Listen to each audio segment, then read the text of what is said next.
केंद्रीय गृह मंत्री सुशील कुमार शिंदे ने कहा, दिल्ली पुलिस कर रही है जेटली कॉल मामले की जांच। कहा, सरकार का नहीं है इसमें कोई हाथ, टेपिंग का मामला होने से किया इंकार।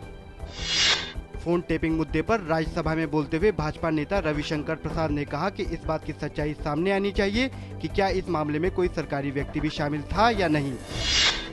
फोन टैपिंग जैसे मामले को देश की सुरक्षा और संवैधानिक अधिकारियों के लिए खतरा करार देते हुए समाजवादी पार्टी के नेता राम गोपाल यादव ने कहा कि सरकार को इस मामले की पूरी सच्चाई देश के सामने लानी चाहिए।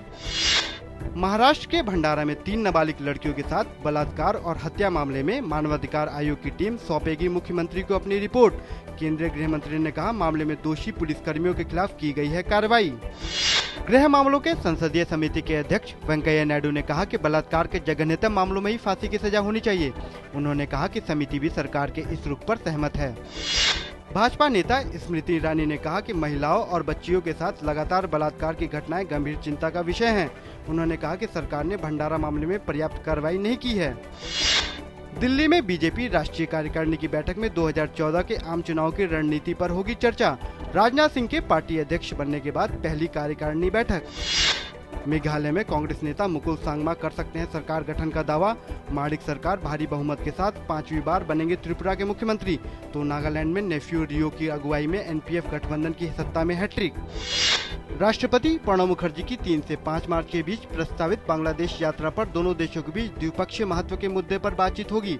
राष्ट्रपति बांग्लादेश की राष्ट्रपति शेख हसीना से भी मुलाकात करेंगे। इस बात की जानकारी देते हुए विदेश सचिव रंजन मथाई ने कहा कि दोनों नेताओं के बीच द्विपक्षीय संबंधों को मजबूत करने के उपायों पर चर्चा होगी। कांग्रेस उपाध्यक्ष राहुल गांधी आज 1 दिवसीय दौरे पर मुंबई पहुंचे। इस दौरान उन्होंने पार्टी कार्यकर्ताओं से संवाद कर राज्य में पार्टी की स्थिति का लिया जायजा।